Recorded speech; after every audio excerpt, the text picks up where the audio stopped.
Thanks for joining us at Right On Replicas, where we're proud to bring you the best scale model kit reviews on the planet. This review covers the vintage boxing of the Schoenfeldt Firecracker Air Racer. It's a 1/32 scale Williams Brothers kit, number 32118. It's now marketed and re-released as the Rider R4 Schoenfeldt Firecracker, and it can be ordered directly from the factory. The original Rider R4 flew in the 1936 National Air Races, and with Schoenfeldt's modifications, it was able to fly 330 miles an hour, making it one of the fastest racers of its time. At about 30 pieces, there's not a lot to this kit, but detailing it for a standout shelf display is an option for the patient modeler. When you're done, it's about 6 3/4 inches wide for the wings and a length of 7 1/4 inches long. Here is the kit's contents. This is my version of the open box review.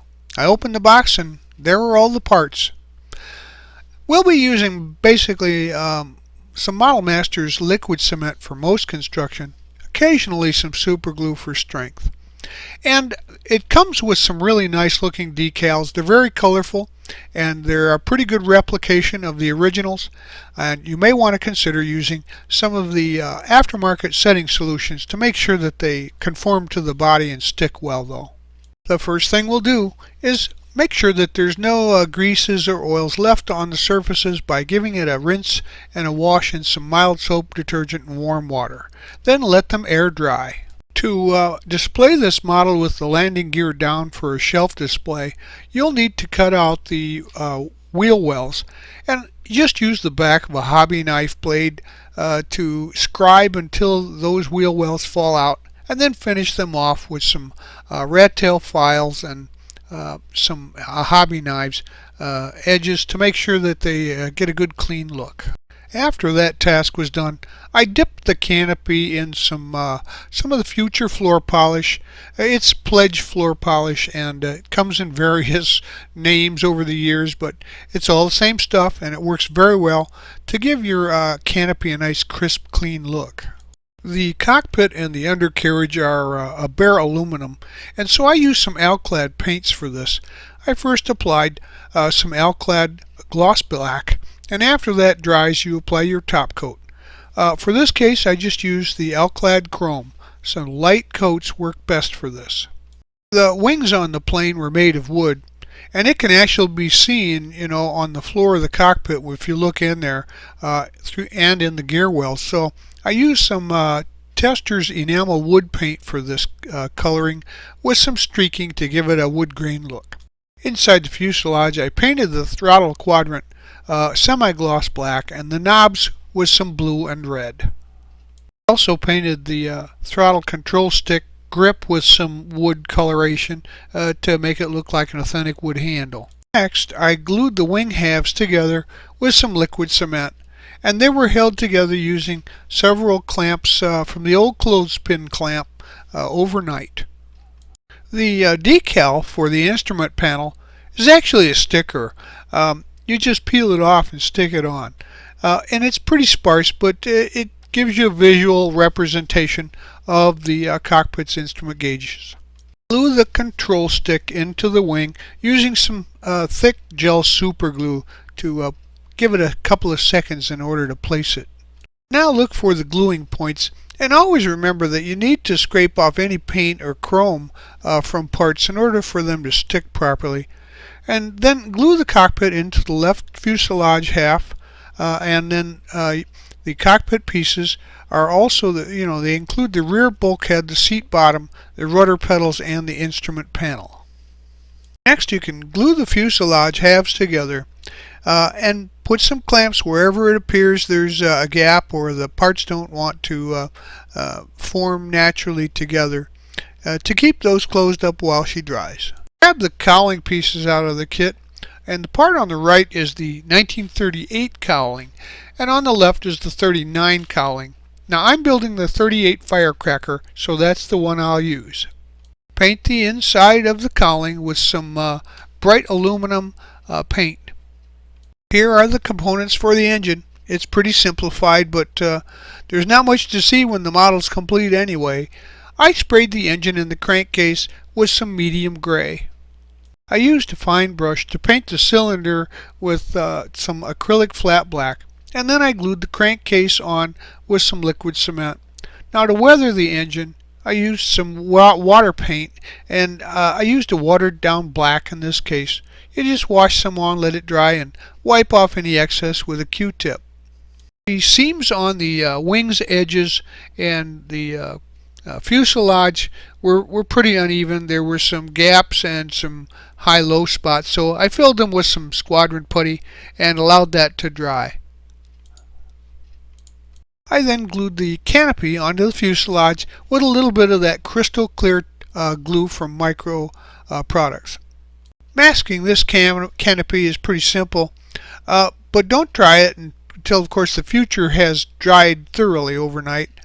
I used some Tamiya tape and a razor blade with a toothpick, and you just start applying a piece of tape to the canopy along one of the panel lines, and I used the rear canopy here and let the rest overlap. Then using a toothpick, you just burnish down the edges, meaning you rub it in real good, and then with the blade I cut the tape along the panel line and then re-burnished it, continuing until the canopy was covered so the frame was available. Locate the horizontal stabilizers and glue them into the fuselage at the rear with some liquid cement, paying attention to their perpendicularity and level plane. Next, you can glue the wings onto the fuselage using some liquid cement. Make sure that they're seated fully and that they look proper from the front and rear positions. Now it's time to glue the front cowling onto the fuselage with some liquid cement, and then fill in any voids on the seam with some of your favorite putty.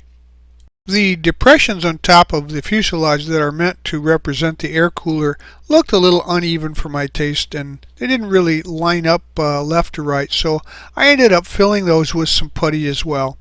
I tried to re-drill the depressions then. When all the seams were smoothed out and the depressions were re-drilled, I gave the entire airframe a good overall coat of primer gray. The primer in place really pointed out the deficiencies in the fit for the wing root, so you can see that they're both pretty pronounced here. Once the primer had dried, all of the deficiencies were pointed out, so I applied the putty to any of the voids, including gaps along the wings, etc., and underneath where the wing root is at the base of the fuselage.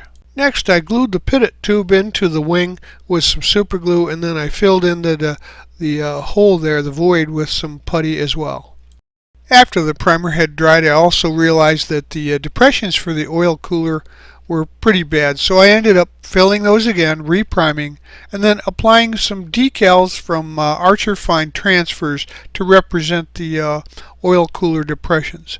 So now these are a cast resin on decal film that can be painted over when you're done. Add some realism to the vents on the bottom. I replaced the ones that were there with some styrene strips that were cut to the same size and dimension. After those modifications were made, I painted the entire airframe and the landing gear doors with some Tamiya yellow paint. The oil cooler was to be a polished stainless steel, so I masked off the oil cooler with some Tamiya tape and some blue painter's tape and a little paper to create a nice clean panel. And then to get the polished stainless appearance, I used again some Alclad paint, first with a base coat of gloss black, and after that dries overnight, a top coat, which was the Alclad chrome. And once again, light mist coats work best.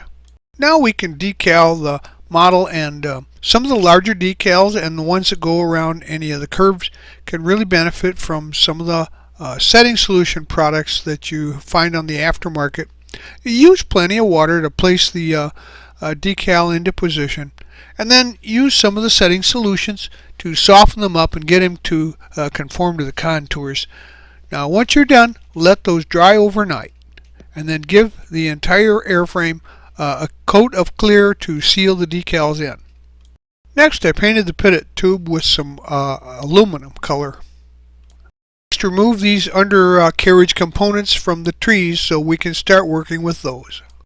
Paint the wheels from the kit with I used a tester's enamel rubber or a very dark gray, and the wheels get painted with some aluminum paint. Assemble the undercarriage by adding the tire to the strut, and then glue the undercarriage to the wings with some thick superglue. Now glue the landing gear doors onto the outsides of the struts. Install the exhaust tubes there, glue them into the fuselage ports with some of that clear glue. Now you can remove the masking tape from the canopy. The propeller had a couple of bad sinks in it up near the hub, so I filled the sinks with some putty, and then after that dried, sanded it smooth with some 400 grit sandpaper. The prop on the real plane was made out of wood by some craftsmen, and to get this look I started by painting the blade with some enamel wood color from Testors. After it had dried overnight, I gave the dry paint some dry brush with some fine paint brushes, and I used some acrylic flat brown. You just run the brush in the direction that wood grain would follow. Once that had dried, I taped off the center section of the blades and sprayed the propeller with some Tamiya yellow paint. Then install the prop to the airplane using some of the crystal clear glue or some white glue to make sure it's transparent. Attach the rudder control cable using some thick super glue, and I used the finest wire that I could find. I think it came from Ethernet cable or something, so just find something very small. I also added the tail skid using some super glue as well. Well, there you have it. The Schoenfeldt Firecracker is complete, and even though it's a fairly large scale, there's not a lot of detail here, so it is ripe for adding some more of that.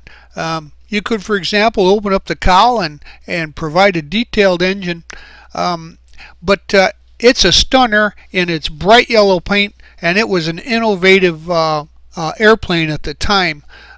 But the fabulous air racers of the 30s wouldn't be complete without the story of the Schoenfeldt Firecracker. So if I were you, I would buy one of these kits and put it on my shelf. Well, we hope you like this premium step-by-step scale model kit review. And so that you don't miss any more, please subscribe to our YouTube channel. But you can find us on Facebook and at our website, rightonreplicas.com. Thanks.